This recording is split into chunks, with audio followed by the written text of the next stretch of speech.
Sometimes life feels like a dark tunnel, and you don't know which way to go or how far it's going to take you to get out. I've been in this dark tunnel for what feels like years, with a particular low point being spending $200 on salt.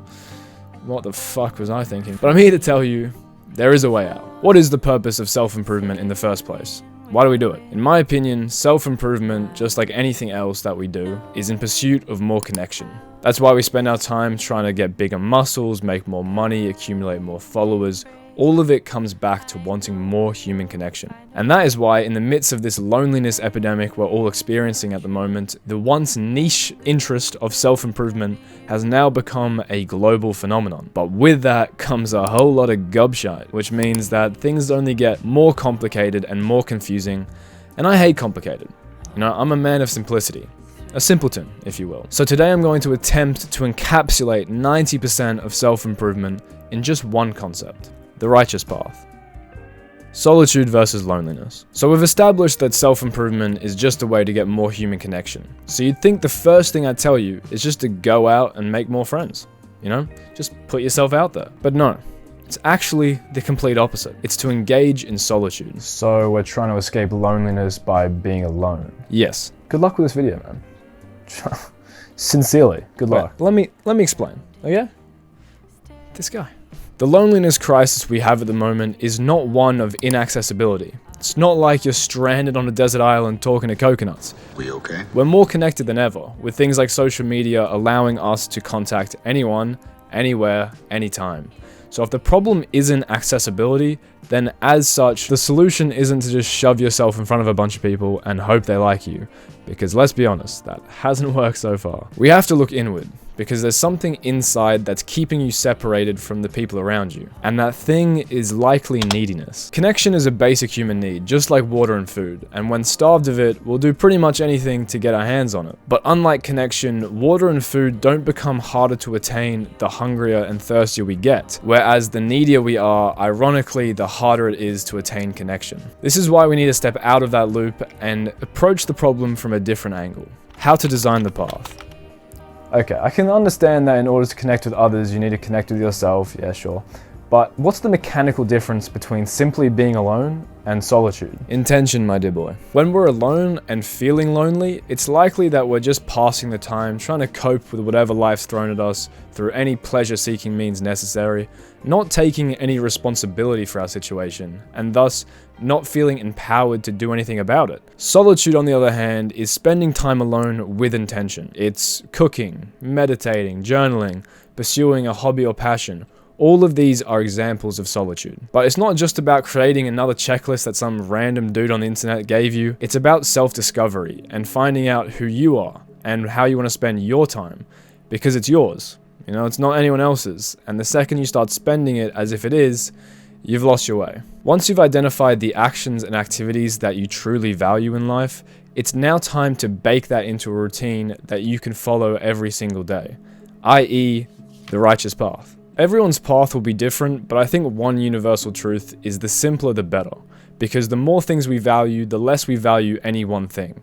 So for my path, for example, I have 3 things. I have my videos, which is kind of my creative outlet and the things that give me purpose in life. 2 is meditation, because everything we have and will ever experience is experienced through the mind.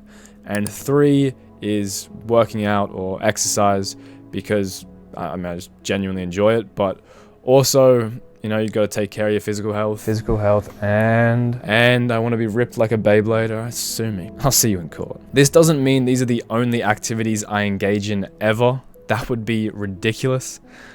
I do other things. It just means these are the only non-negotiables for my day. So I start my day pretty much doing all of these things, which then allows for spontaneity and freedom for the rest of my day. And you can start small. You know, you don't have to have 3 things. You could have 1 thing.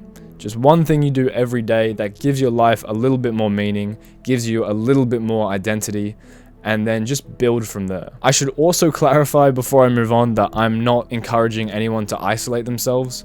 I'm only saying that the time you already spend alone, you should just spend that with intention. Don't bite the hand that feeds you. Okay, so by this point you might be thinking, where's all that human connection you promised me? You know, when does that start to happen? This is the second fork in the road. So after you've chosen the righteous path over just frolicking around butt naked in the woods, metaphorically speaking, you're going to be faced with another choice. The universe will start to offer you kind of the fruits of your labor, I guess. It will start to bring people into your orbit that are good for you, because finally you won't be chasing people away, but rather attracting people based off the values you now live by. And this is a good thing. You know, this is what you wanted. This is why you got on the path to begin with. But it's not just a reward. It's also a test. A test I've failed a couple of times actually.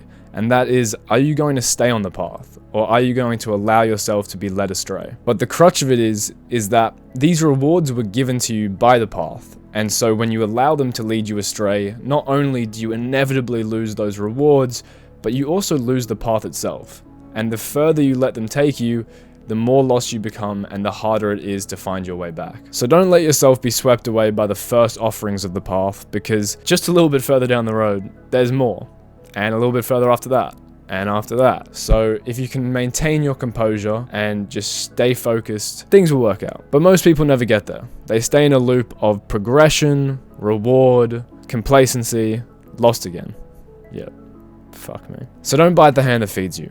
You know, if all of these good things are happening in your life because of the path, why would you ever abandon it? Now, there are obviously layers and layers to social dynamics, relationships, not to mention self-improvement.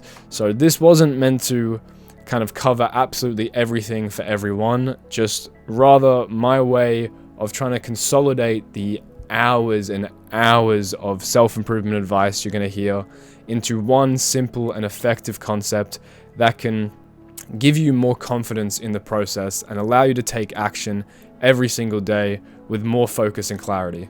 So, hope this helped. I also understand that for some people, it's not just knowing what they have to do, it's the actually doing it part that's challenging. But that's why I have an entire YouTube channel, silly. You know, there's plenty of videos that you can watch. If you're struggling to even lift a finger, besides to doom scroll your way to the length of hell, then I'd probably suggest my flip phone video. You might enjoy that one. But that's about it. Bet you thought the video was over. You wish. No, I just wanted to take a second to talk about something that's been on my mind recently, which is that I've been kind of struggling with making this video. I've just been feeling very uninspired. And I like recorded this video like 3 times over before I like finally just started like working on it, because I think I've been suffering from a bit of perfectionism from kind of the recent attention I've been getting for these videos. And when you kind of put that kind of pressure on yourself, it actually strangles the creativity out of you, because any risk that you were once willing to take, you're now not, because what if it doesn't pan out? What if it's, you know, what if it just fails? You might be dealing with this in your own life where, you know, you just feel uninspired and you feel like a fraud, or, you know, have that imposter syndrome or whatever. And just to know that other people are dealing with the exact same thing can be very healing. So, yeah, your favorite creator deals with it too. Okay, guys? It's okay. And if this is future me watching back at some point, is struggling, searching for answers, you know, this happens. Not all of the path will be lit with rainbows. You know, there's dark stretches even when you're on the path. So you just kind of got to endure them, because in the wise words of Uncle Iroh, sometimes life feels like a dark tunnel. You can't always see the light at the end of the tunnel, but if you just keep moving, you will come to a better place.